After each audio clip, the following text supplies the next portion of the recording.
Hi YouTube, Hedgie here back with another video. So today is going to be a video about grieving after a pet has passed on, what to expect, things like that. So I first want to start off with the video by saying thank you so much for all of your wonderful comments and all of your support. I really appreciate it. Flower's death was really unexpected, and because it happened so suddenly, I think it just made it harder to deal with. Um, I'm still not really over it, I wouldn't say. I can say that I have stopped crying. I cried for a long while after she had passed. And it was something that I don't wish upon anyone, but if you have pets, it unfortunately it has to come one day. Uh, so let's see. I'm just going to talk about a little bit of what happened right after I found her, um, and what to expect when you find, God forbid, you find yours like I found Flower, or you have a scheduled date to, you know, put them down.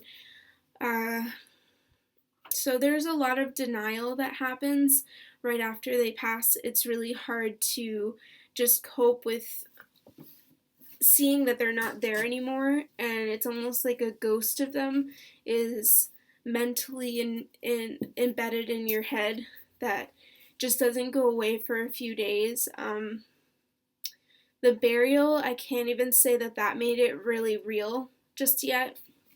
I know I read online that a couple of people, freeze their animals for a couple of days until they are ready for the funeral.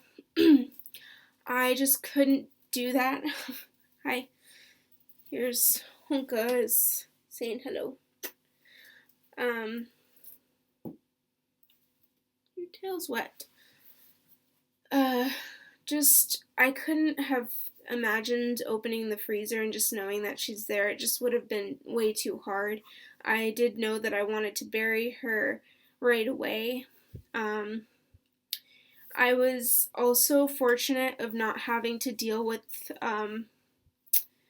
leaving her in the cage. It was said online that it's best that if you, once they pass on, to leave the body in the cage if they have cage mates, so that they can sniff the body and groom the body and pretty much say their goodbyes.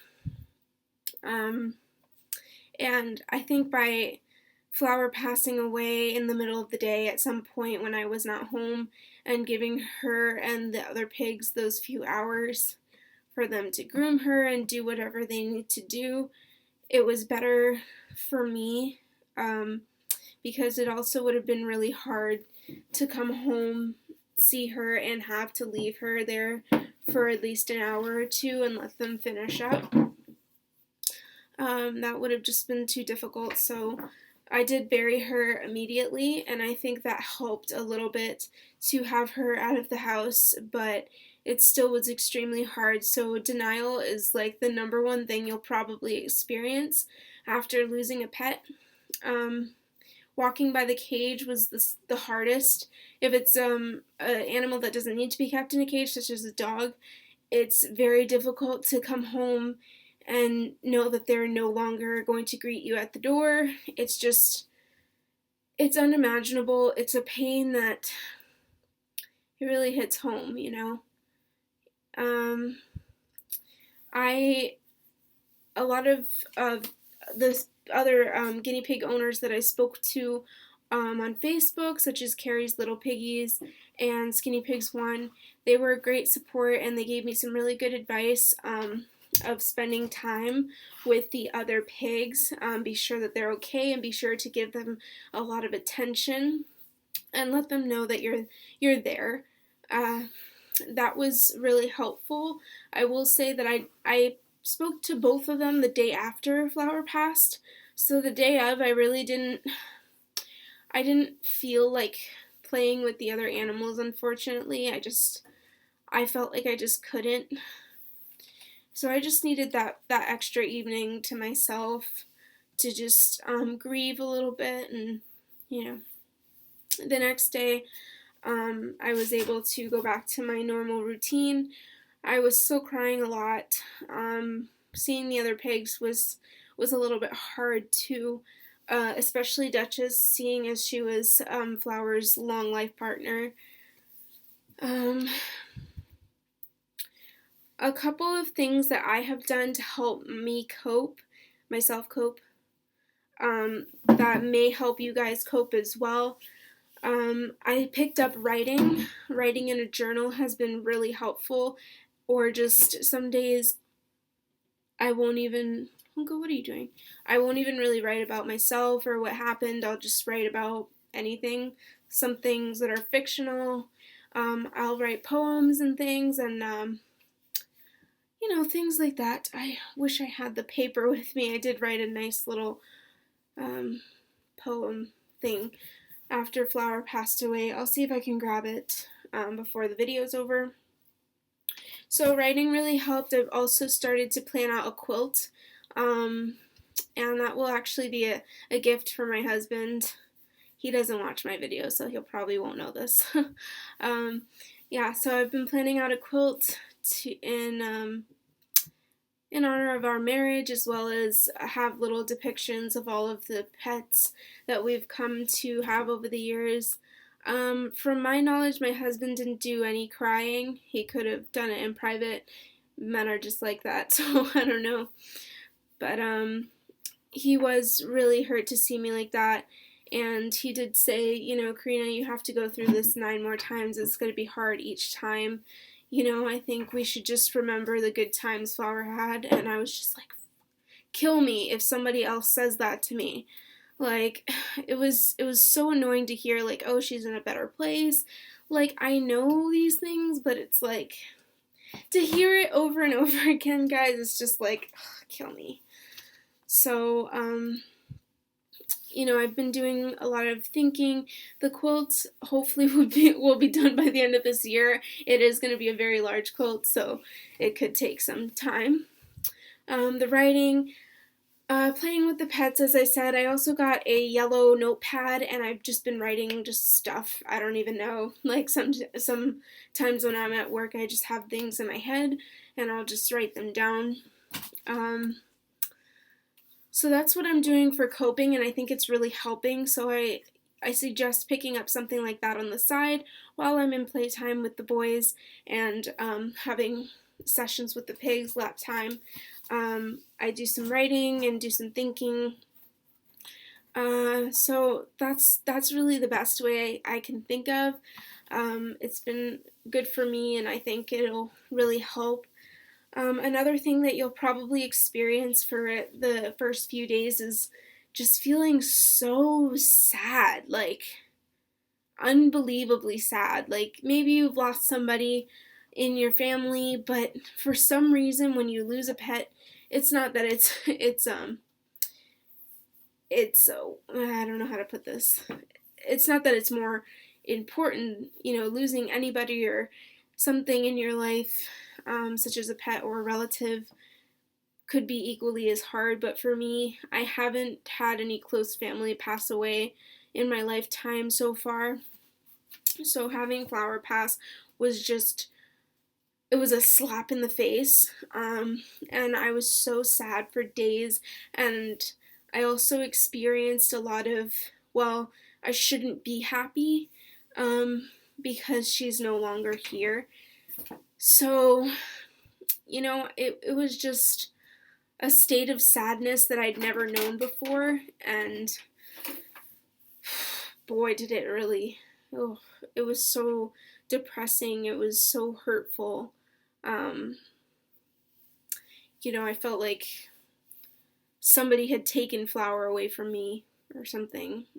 I know that sounds strange, seeing as she passed away naturally, from natural causes. But it just, I don't know, I can't explain it.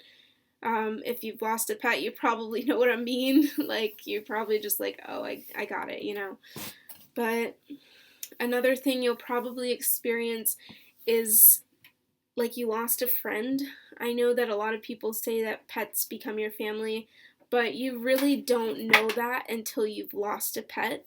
Even if it's a pet when you were a child, children actually grieve probably the most out of anybody, even if a hamster dies. And hamster lives to me are worth just as much as anybody else's lives. For some reason, people have this mentality that small pets' lives don't matter as much as, say, a dog or a cat, and some people don't think any of their lives matter. I don't know, it's kind of stupid, but that's how people think, unfortunately. And losing Flower was like losing a friend, and I really miss seeing her little white butt waddle across the cage. I miss that so much. It's the thing with pets, it's a give and take. You give all your time and your efforts into giving them the best possible life, and in return, eventually they'll pass away, and it's not something you could take back. Another thing I was experiencing the first night was, she's still alive, like she's in the box and she's alive, and I have to go dig her up and bring her back home. It was like a surreal kind of mental brainwashing of where I was thinking that there was something I could do to bring her back to life, even though by the feel and look of her body she had been passed on for a few hours. I just wanted so much to bring her back. It was like I felt like I had these powers that I've never used before. I never knew they existed until she passed away. And not kids aren't the only ones that cry, and I just want you to know that it's okay to cry over your pet, and there's no wrong or right way to grieve. Even when you feel like it's the right way, part of you is saying, I shouldn't be grieving this much. But just grieve as long as you need to. I'm still grieving. Cry as much as you need to. I went to work and I was breaking down in between clients. Like, I couldn't help myself, and that was okay. It's necessary sometimes to just. Honka's like posing over there. It's necessary sometimes to just grieve for long periods of time, and like I said, there's no wrong or right way. So if you're wondering, am I grieving too much? Is it too long? Take as much time as you need. Losing a pet for some of us is losing family. It's losing a part of you. And I've lost pets in the past when I was a child. I can't say I remember much about each of the deaths and how I felt days after, but in adulthood, I feel as though it's like I'm a child again, and all these superpowers happen after a pet dies, and you just want to do everything you can to bring them back. There's not a single day that goes by since Flower passed away that I wish that I could turn back the time. I wish that so much. I would do anything. I would give anything to go back if I could. And I thought I was prepared for sicknesses, but sometimes you just don't know. I am doing, always have done weekly weigh-ins, and she still passed away. So, sometimes you can't really control these things, but it was kind of interesting to feel like I could. And just to know that she's not here, it's so painful. So in her memory, we did place an order with Christine of Twilight Chinchillas for our upcoming guinea pig cage tour.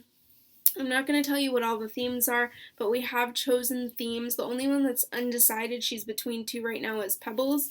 But everyone else, the Chins, have a designated cage tour theme coming up, and so do the pigs. The pigs, after Flower passed, before she passed, I thought it was going to be a Disney Princesses, but after she passed, I wanted to do something really special in her memory, and also that the other pigs can enjoy.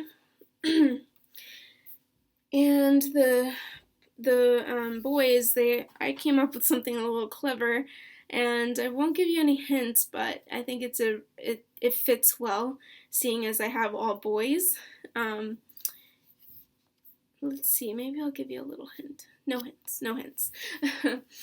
But anyway, it's been quite the journey, guys, and I want to thank you again for all of your support and your sweet comments. They really mean a lot to me. I try to respond to everything after Flower's passing, though I just don't. I didn't feel in the mood to respond personally to everyone, so I just wanted to make sure that I said a general thank you, because every comment is much appreciated. Well, thank you guys so much, and next week we will be back to our normal weekly videos. The weeks before Flower passed, I think I was just taking a little break, just trying to keep busy with them and keep busy in life. So now that I'm back, we're going to be doing our cage tour in the upcoming month. I want to guess April, the cage tours, but I could be totally wrong, and it could be ended up in May due to the orders that I've placed. And I'm hoping that these will be the best cage tours that I've ever done, and I'm hoping for a few things this summer. In the summer, I tend to buy all of my toys for the chinchillas and the guinea pigs, so everybody will get a huge order this year, and we're talking like big bucks in the summer when I'm making a little bit more money. And let's see what else. And there will be two cage tours, two big cage tours this year. So the spring ones are called the character cage tours, and those will be up, as I said, April, May, somewhere around there, depending on when the first order comes in. And that's our first order of toys and other fun furniture stuff. So I want to just say one more thing about Flower. I'm really saddened that she won't be a part of this cage tour, kind of, because we did purchase a few things in her memory to be a part of the cage tour, but herself, she will unfortunately not be with us, and that's really hard. So anyway, thank you guys again, and I will see you next Wednesday night around the same time. Alrighty, bye.